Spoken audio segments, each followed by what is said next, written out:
Dual loyalties.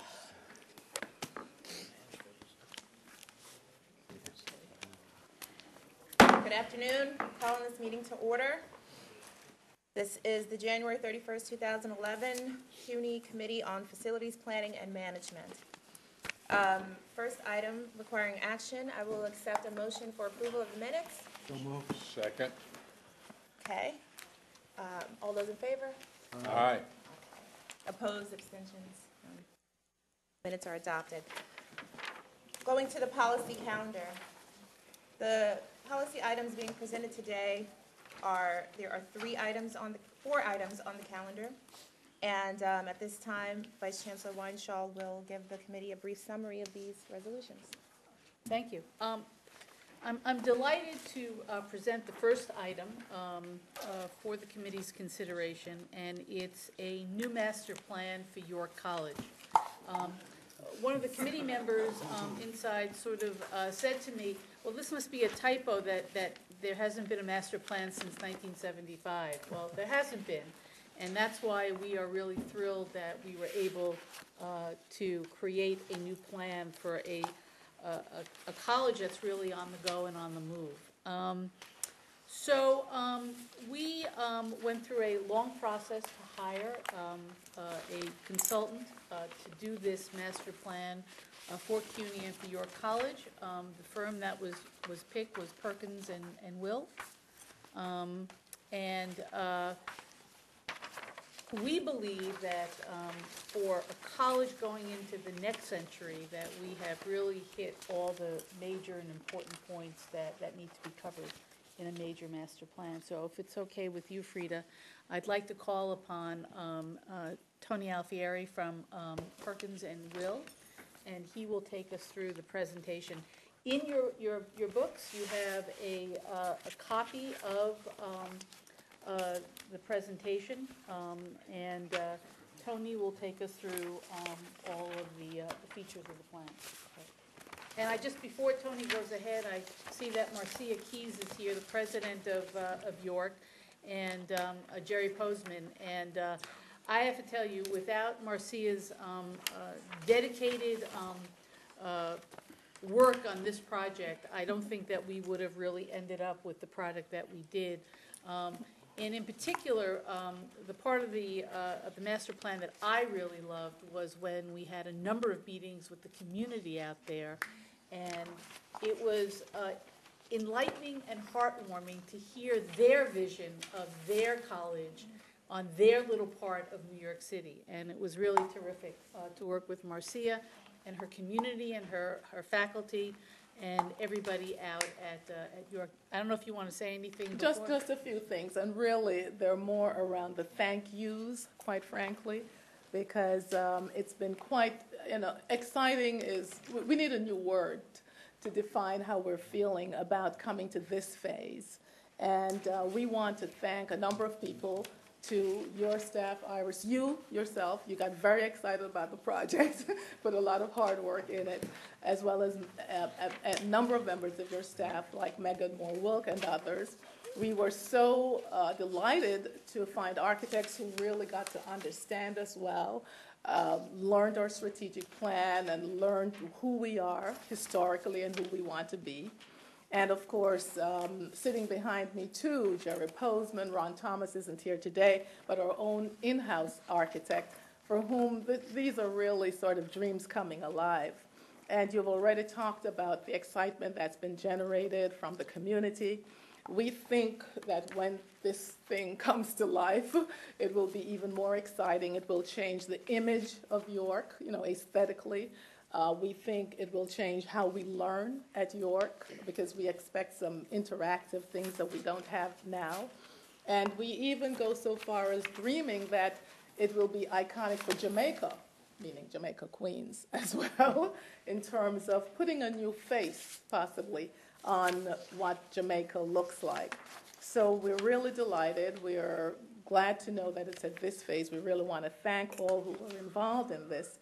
And also to say that as we look to the future of 2018, thereabouts, with the new numbers that have been projected, We also envision, as you know, the pharmacy school being sited at York. So thanks a lot to so many people, and let's see the show. Turn it back to the architect. Well, first and foremost, thank you to Cuny and the college for letting us be a part of planning for your future. Our agenda today will be brief.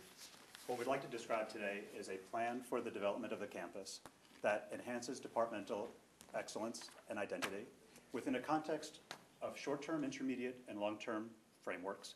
Short-term in greater focus and clarity, intermediate-term and longer-term that allow opportunities for adaptation and change depending on enrollment and funding availability. As you know, York is one of CUNY's senior colleges, but one of the leitmotifs that we're going to hear about today is its location specifically within Jamaica, Queens, because it has, we think, a unique relationship to its community from which it draws strengths and which it in turn nourishes. Now, at its founding, the vision for York had been of a series of buildings that encompassed the full range of liberal arts programming. But the final build-out, although the facilities are excellent, wonderful places, great open spaces, not incomplete in its final execution. There are currently 5 principal buildings on the York College campus. I'll run through them quickly. An academic core, a mega structure of about 700,000 square feet, the bulk of the space on campus. The health and phys ed complex. A classroom building, which for all intents and purposes has really reached the end of its useful life. Science building, which currently houses the college's School of Health and Behavioral Sciences, but also the Queens High School for the Sciences. And a performing arts center, the most recent addition to the campus, which opened in about 1992. There are also some ancillary facilities on campus, an athletic field house and a child and family care facility, which is in the former St. Monica's Church. Also on the York College campus, but not directly under the college's control, is a Food and Drug Administration laboratory building. This is a very important facility. It's the regional headquarters, the regional laboratories for the FDA for the Northeast region. There are only 6 of these throughout the country. So it actually has critical strategic importance for the FDA for our food and drug safety nationally, and it's a tremendous resource for the college. When we were commissioned to take on the plan, we were looking at 4 principal areas which we brought over from a 1996 study. We were tasked with looking at goals and objectives which had been identified in the past and for all intents and purposes were still valid today. First and foremost, enhancing the visibility of the physical image of the campus within the surrounding community, providing a sufficient quantity of facilities to support the college's academic programming, correcting existing functional inefficiencies and deficiencies that we were finding on campus, and addressing the future impact of campus projects so that it wasn't just an issue of implementing projects, but facilitating future development. Now, within that context, we conducted a series of strategic planning sessions because what we wanted to drill down and understand was what was unique about York. Because what we wanted to do was preserve that going forward, make sure that in developing this master plan, we were preserving what was unique and special, and frankly, amplifying it, magnifying it, so that with each move of the master plan, we were growing what was inherently strong about the campus. We identified 3 principal focuses. First and foremost was a student focus, that York, there was particular pride in the low faculty-student ratio, the notion of partnering with students for student success, and the fact that when students come onto campus, they felt like they were part of something greater than themselves. And for a lot of them, that was unique in their life experience. Secondly, an academic focus, that there were particular broad areas of specialty on York, for example, health sciences, but also singular, unique departments and programs, such as aviation management. Then there was a community focus as well, as I mentioned earlier. The fact that York drew strength from its community, but also gave back to its community. The strong emphasis on public policy, the notion of community engagement, not just, I mean, worldwide, but also very specifically within Jamaica, Queens. Now, I know this is common ground here. This plan has been developed within a broader context of enrollment increases, statewide, and specifically within the CUNY system. At York, there's an anticipation of 30% enrollment growth within the 10-year life of this plan, growing from 5,700 FTEs to almost 7,500, so expansive growth projected, which, as you know, translates into a concomitant need for physical facilities. So what we've identified is an existing need based on the enrollment today, as well as an expanded need based on future enrollment, with an overall need for space of about a 42% increase. So significant numbers here. In terms of implementation, what I want to underscore is drawing on the capacities that York has in place today to facilitate this greatness in the future. And I want to come back to the academic core, the heart of the campus, the building that does the heavy lifting. 75% of the space on campus can be found in the academic core, but more importantly, 84% of the academic space is there. So when we think about what York is going to do great 15, 20 years from now, if we don't strategically plan for the adaptive reuse and renovation of that building now, we will find ourselves in a very difficult position down the road. We definitely want to implement new space and expanded space in the short term, but we want to do so in a context that allows for that eventual expansion and development down the line. So what's there now? In the academic core, well, frankly, there's an unfortunate jumbling of programs. It's a very big building. It's a big box that has a lot of marbles in it. And we think that contributes to this issue of functional inefficiency within that complex. What we've done as part of this master plan is present a diagram, a cartooning of the campus that reinforces its recent reorganization according to different schools. So there's the School of Business and Information Systems, the School of Health and Behavioral Sciences, and the School of Arts and Sciences. In the same way that the college has restructured itself, we're proposing that the campus planning provides such a similar framework that supports neighborhoods, so that as new pieces are brought online, they are contributing to this larger vision of a family of programs that contribute to the place, but that retain a notion of individual distinction within its component parts. Like any campus plan, we don't seek to focus on a singular piece of the campus to the detriment of the rest. So what we've done is, in the detailed plan that we'll submit, we've broken the campus into a series of parallel themes, not just the schools, but student services, student activities, to make sure that at each successive step of the campus planning, we're addressing the full range of needs. In the same way that in a family, when you wouldn't, you feed all your children, you may feed them differently, but you distribute the resources according to the needs at hand. And we've broken these proposed projects into short-term, intermediate-term, and long-term components. In the short term, we're looking at the Academic Village and Conference Center, which is a diverse range of programs, synergistic in its conception, where each of the contributing pieces contributes to a whole that is greater than the sum of its parts. The core of this facility is a conference center intended to showcase premier programming at the college, a gallery and exhibition center, an administrative office, storage space that contribute to this notion of the conference center as a unique place in Jamaica. Supplemental to that component is the School of Business and Information Systems, the academic program. This is a small, newly formed piece at the college. We want to give it pride of place. We want to feature it front and center, and for reasons you'll see in a moment, has a unique relationship to its adjacent community.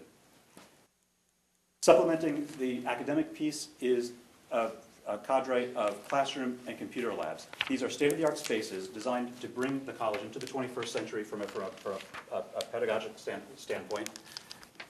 These will be the academic engine of the college in the coming years. They'll be the drivers that allow it to service the anticipated enrollment growth while remaining competitive, frankly, with its liberal arts colleagues. Another component of this project will be a student union, which will house, again, front door components, bookstore, cafe, lounge, clubs, and activities.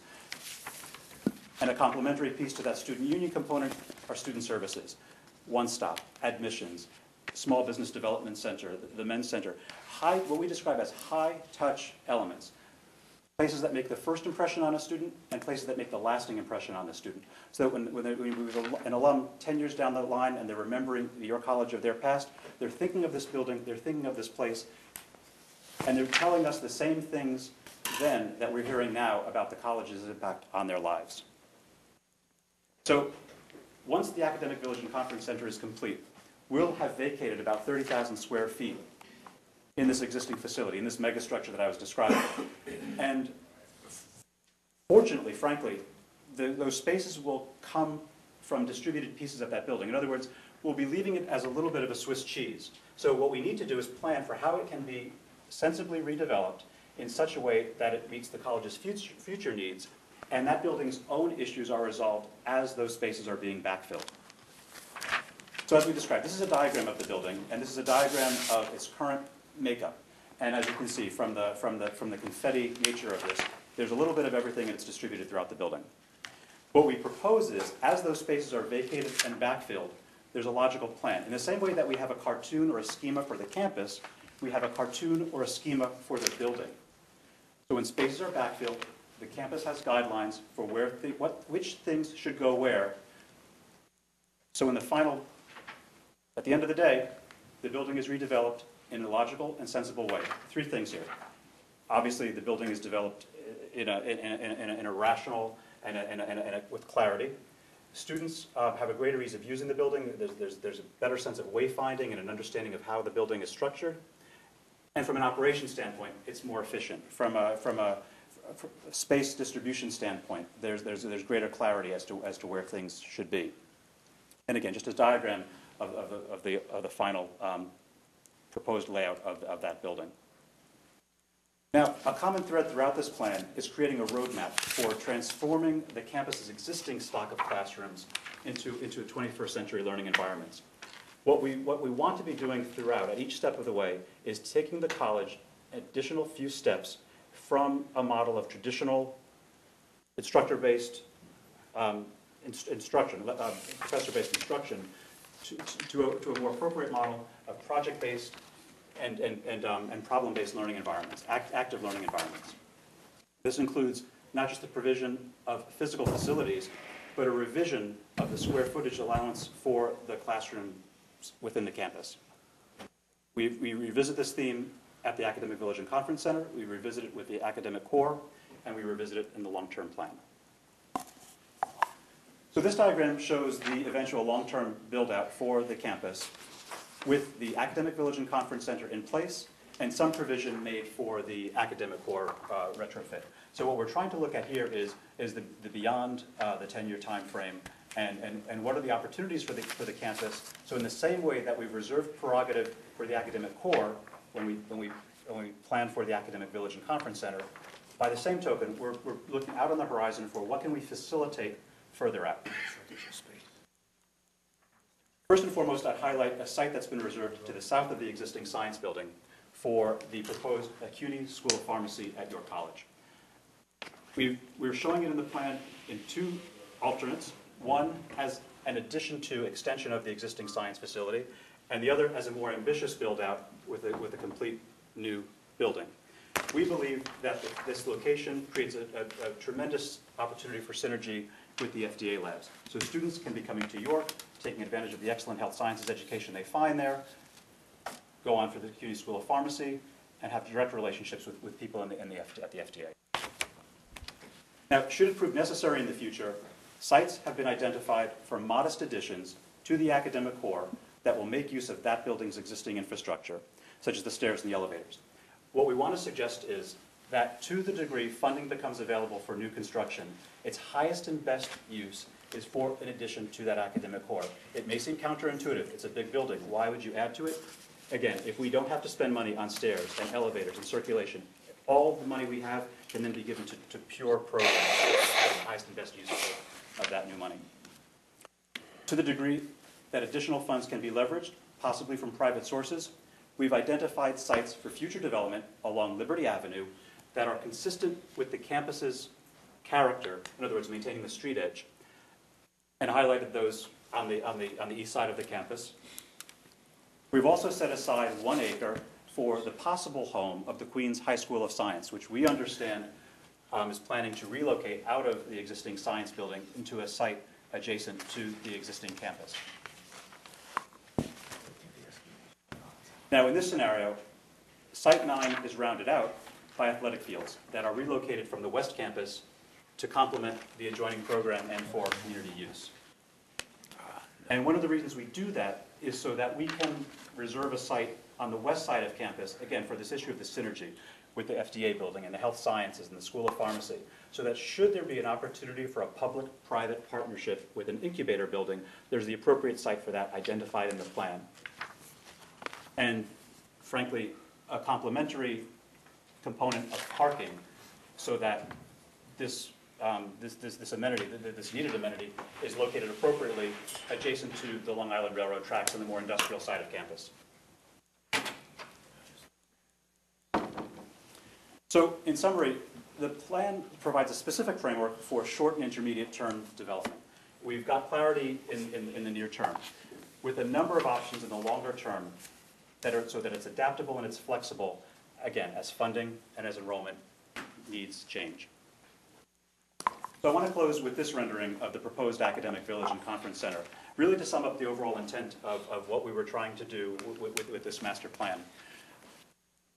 The goal was really to green the campus in both a literal and a figurative sense, that within its urban context, to provide a special place, a preserve, an oasis that maintains the character of the existing city, but within that enclave provides a notion of touch, of sensitivity, of engagement between the student, between the academics, and frankly, this give and take from the community, which we thought was essential to this project and to this plan. So on behalf of the planning team, I want to thank you all for letting us work with York. It's been an absolute privilege to work with Marcia and her team and to work with Megan and Cuny on this, and we can't thank you enough. Thank you.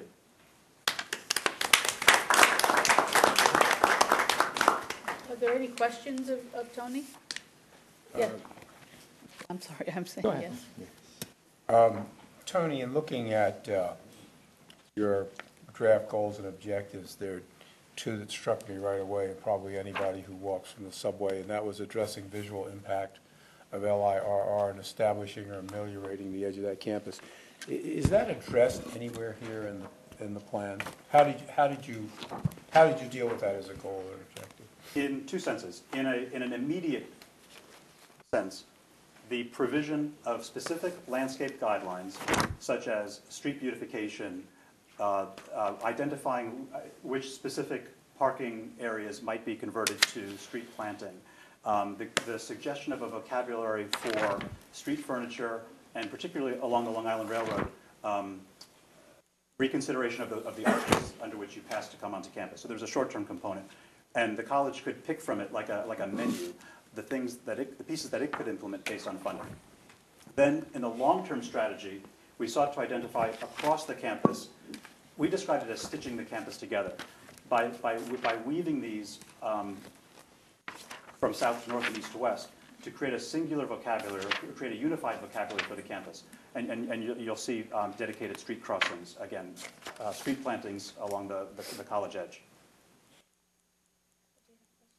Yeah, I did. I was actually surprised by the 30% projected enrollment growth, and I was wondering where that came from, whether that was hopeful or whether that was expected or whether that was factoring in the School of Pharmacy, or, I was curious about that. I was also curious about the classrooms. I'm afraid I didn't quite catch everything you said about that, but it looked like you were converting, and I was curious how much of it, the existing, what you call tablet chair classrooms, board with the seats and so forth, into these new flexible and group-based learning. Was it all of them, or some of them, or some? I'm going to have Megan talk about the enrollment growth, because she and her staff work closely with Matt Sapienza on that. For every master plan that we do, the first activity is to work with institutional research to provide the colleges with a 5-year history broken by discipline.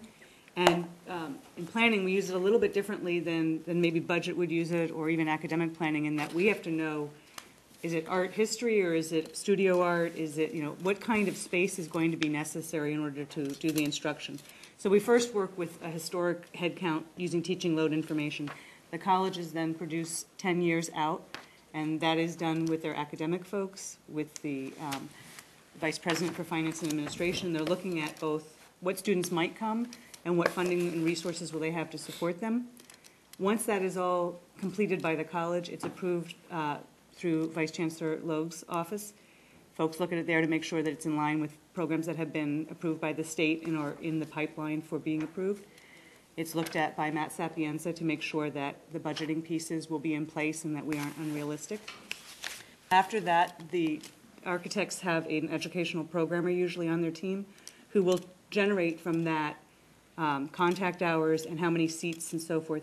And yes, in all of the master plans, we have been looking at, instead of 16 square feet per student, over the past 10 years, we've been looking more at 20, 22, 25, depending on the type of instruction we intend to do, because we know that tablet armchairs are nice and convenient to fill a room, but it's not really what the faculty need in order to deliver their instruction.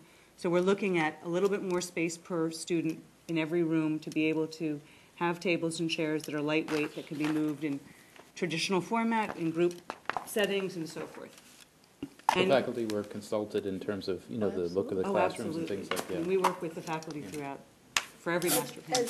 As part of Marcia's team, there was a large representation by the faculty at York. I don't know if,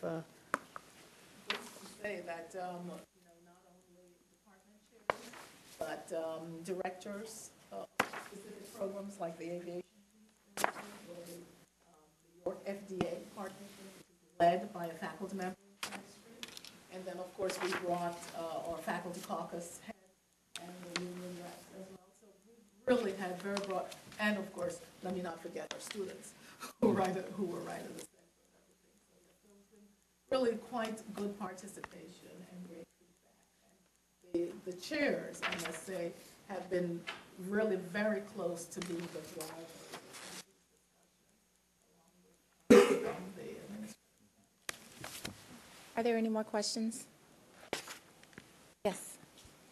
I understand that creating a school of pharmacy is wildly expensive and probably not something that Cuomo will provide for tomorrow. I'm wondering what would happen to that space while we're waiting for the money to descend on us to do this. It is fair to say that the budget which we anticipate it's going to be released tomorrow will not provide new resources, certainly in the short run.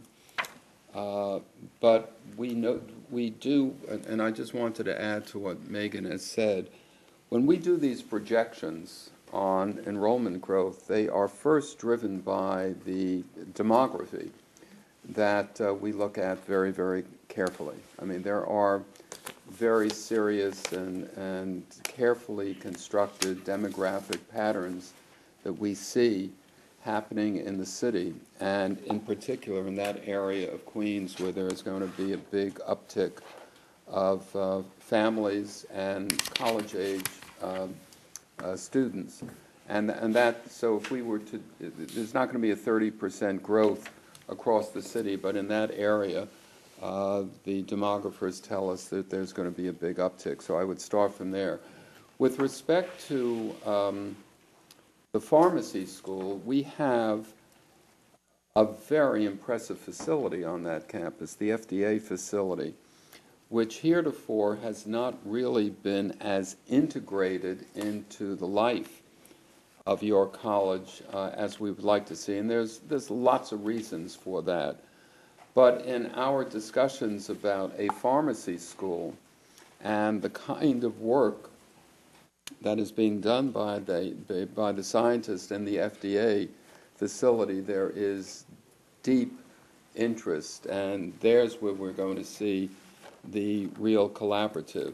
We will have to wait to see what kinds of resources are going to be developed over the next few years. I mean, clearly there is a regression away for support of public higher education now, and it's not just New York State, it's all over the United States. We believe that that will be a more short-term phenomenon, short-term meaning 2, perhaps 3 years, and then we'll see an inflection point and growth again. While we wait for resources to come, whatever spaces we have will be used judiciously and thoughtfully.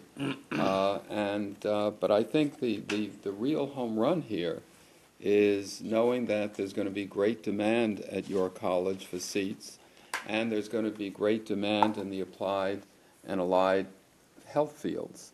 And that's why I think pharmacy is really so critically important to where we want to develop. Following up on that and all the points you made, does this building or facility offer any potential for a P3 with the pharmas and the FDA? There I'm is, talking there long is, term. yeah. I mean, when we started talking about pharmacy, we really got the attention of the FDA, and I think there's a whole variety of new collaboratives that could develop. What's the, how much can you build there? Is there a restriction at all in terms of a zoning restriction? There's really no restriction. I didn't think there would be. Are huge. Those parcels are really large. We would never build to what would zoning be allowed, Right, but- so there's Never plenty of build to room. the, we would never build to the full FAR, it's But just too those large out development there. rights are there in effect. Yes. I'm sorry, I'm All right. thinking of the pharmaceutical industry. And the pharmacy, just to finish the point that I think both you were making, Trustee Shorter, and is that there's going to be an awful lot of efficiencies in thinking through pharmacy with a close working relationship with the FDA, which we would not have if we were to do this de novo. Without having any opportunity to use equipment and people there. So I think this is an important strategic view ahead for York, and it's an exciting possibility for the campus. Any other questions? Thank you, Principal, for your fantastic Thank you, John. presentation.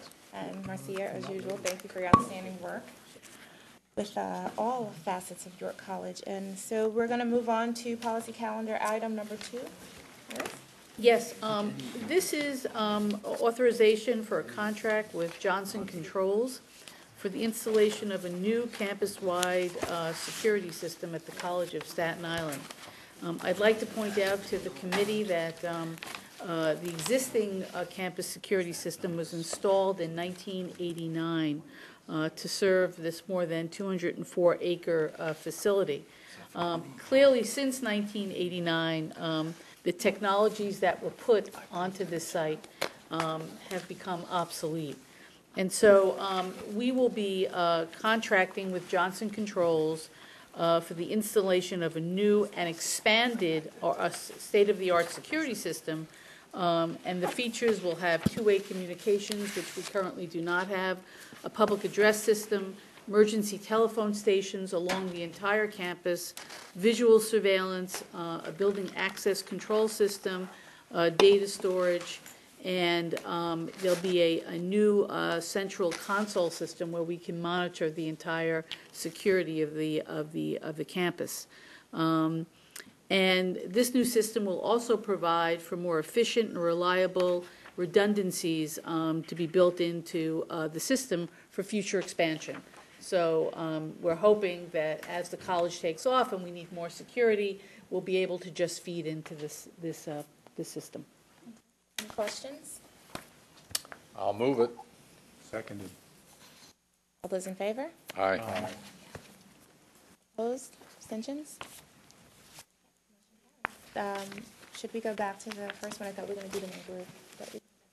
Which is the first one? The York College, do we have to- You need a motion to approve that? Yeah. If you do, I'll move it. Okay. Which one was that? The York, sorry, We we're going need- to go back to the first York. one, York College, the presentation. We're just Where going are we to moving to? Approve the plan? Approve approve the- it, yes. Yeah. Did I second that? Nope. Second. Great. All those in favor? Aye. Abstentions? Opposed? Fantastic. Number 3. This is a new lease at the Gateway Center site, which is at River Avenue and 149th Street, and it's a lease for Hostos Community College. For those of you who drive along the Deegan, if you look to your right, you see this beautiful brand-new mall that went up a couple of years ago. In the base of it, there is a commercial space available. And Hostos was awarded a workforce development grant by the City of New York. And as part of that grant, they got overhead money for rent and for staff. And so we will be relocating or locating this program into this site. And I might add that it's a great location, not only from the highway, but from the street. We'll have a lot of visibility. We're hoping a lot of walk-in traffic. And it's really terrific to be part of this very dynamic and very successful commercial project in the Bronx. So this will be a 15-year lease, and we'll be taking about 10,000, is it out 10,000 square feet? 11,000, close, 11,000 square feet, and the landlord will build out the space for us. Questions? Who's the landlord? It's related. Related to me, I hope. I'll take the motion. Move it. Seconded. All those in favor? Aye. Opposed? Abstentions? Carried. And the last item? Yes. The last item is it's a lease, a new lease at 5030 Broadway in New York. And it's for the City University of New York. And Madam Chairman, if I could, I just would like to do a little presentation on this lease because this program is so very important to the university. It's a program that's run, and it's called Cuny in the Heights. And it provides continuing education and professional studies for the university and for the community. And it's a program that's done in collaboration between Hostos and BMCC.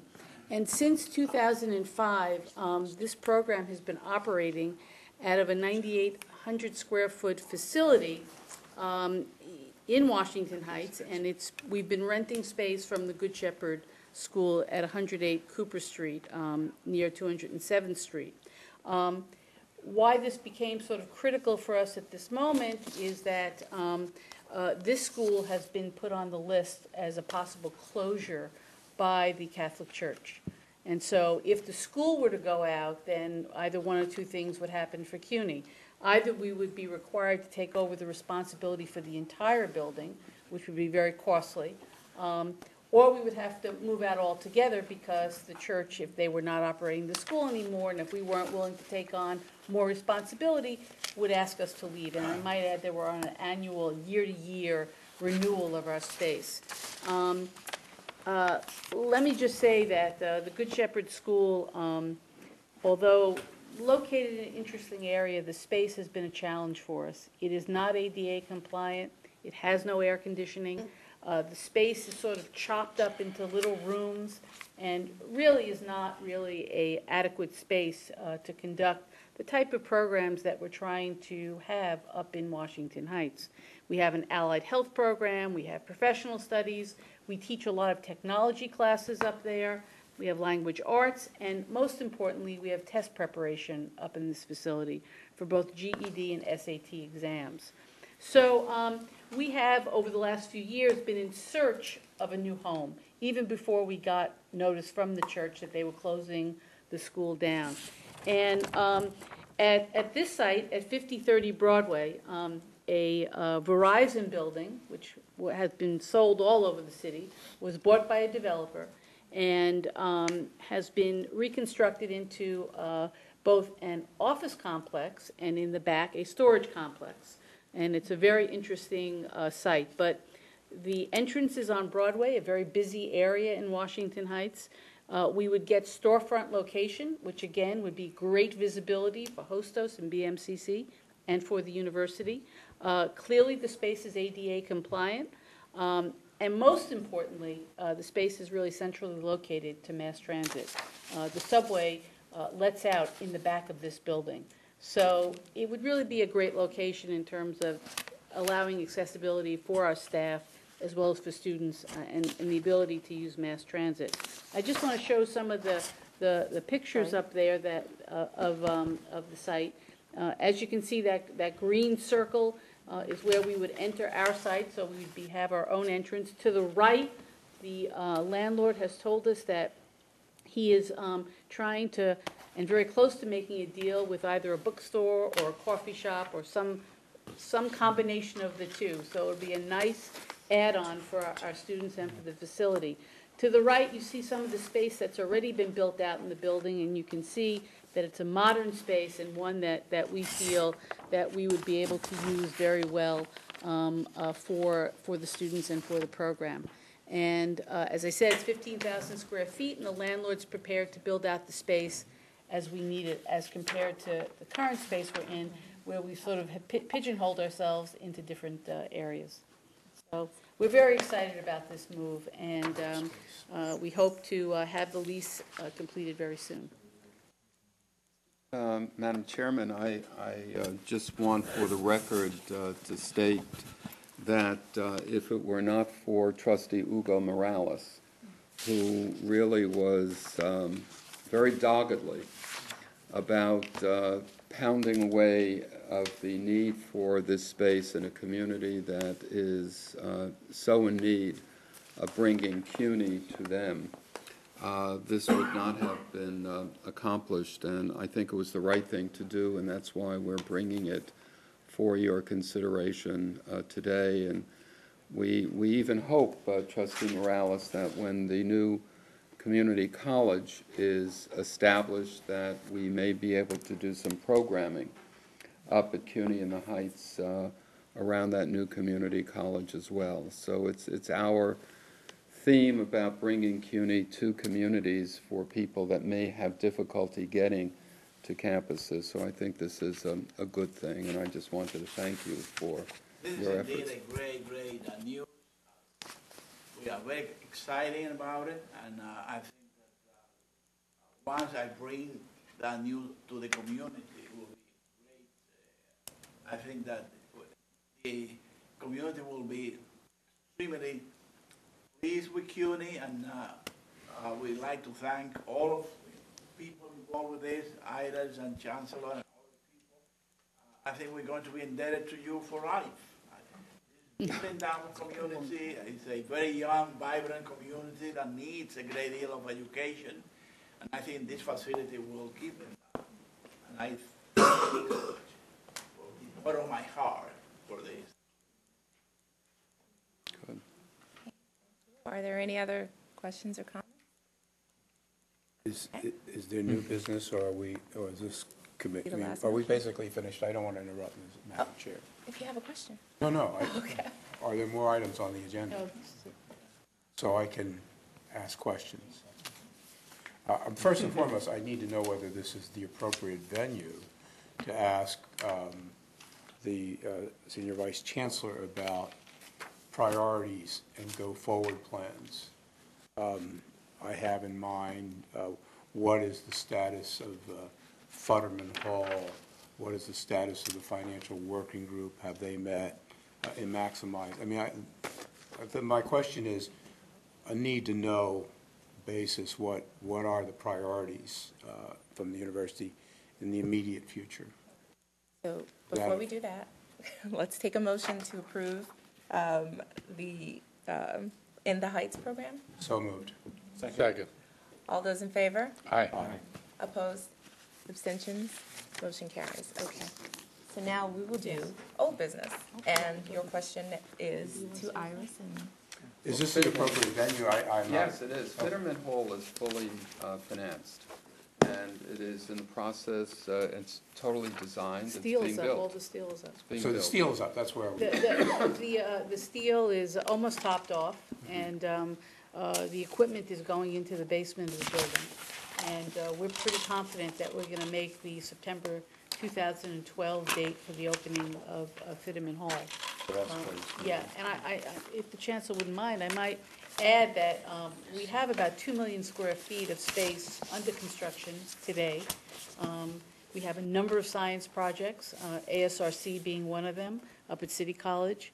The new science building at Lehman, again, that is fully topped off, and we're beginning to put the skin on the building. At Bronx Community College, the new library and academic space is going full guns. The entire skin is on the building, and we're doing all of the inside work now. And you brought up about a public-private partnership, a very successful one for the Hunter School of Social Work and Public Health. That project, and I know that President Rabb was just there last week, is moving also great guns. We will have that completed by May.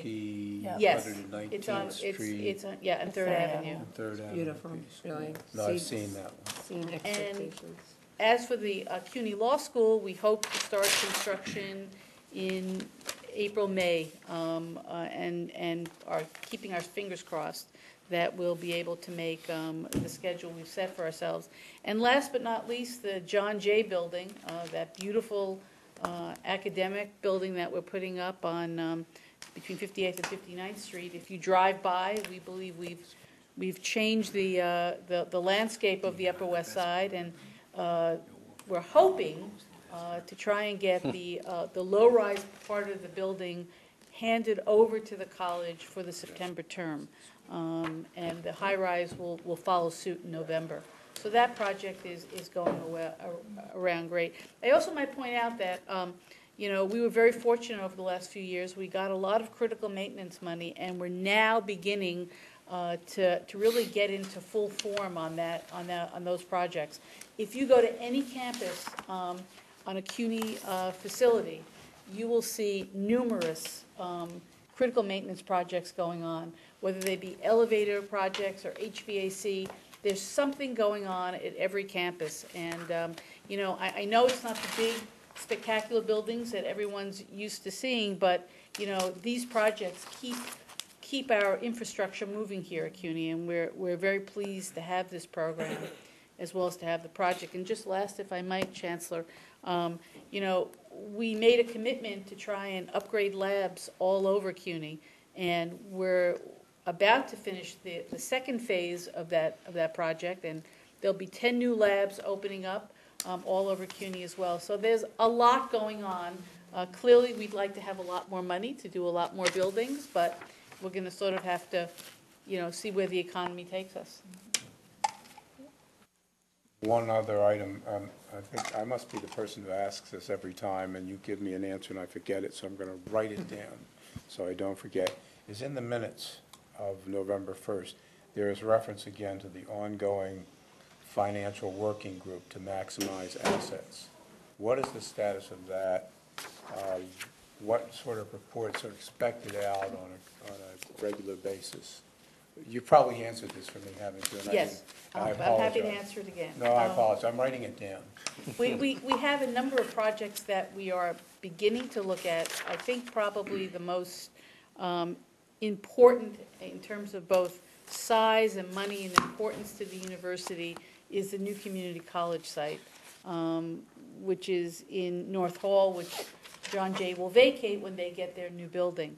And because of the very large nature of this project, we're seeking to get on board a real estate consultant, because once we put this out as an RFP, we're going to get a large number of responses and very complicated responses, and we really feel that we need the expertise of a real estate firm to help us out to sort of decipher what the best deal is for CUNY. So that's probably the largest project, and as soon as we get this consultant on board, I think then we can start to think about going forward with an RFP.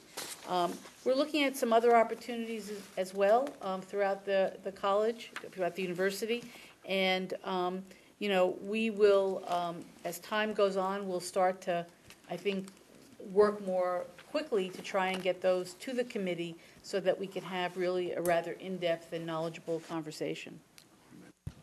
So the financial working group is strictly internal management. It's For not now, board. right now it is, because, we really haven't defined exactly how many projects. The Chancellor reminds me also of another project that we're very excited about. You talk about assets and selling assets and acquiring assets.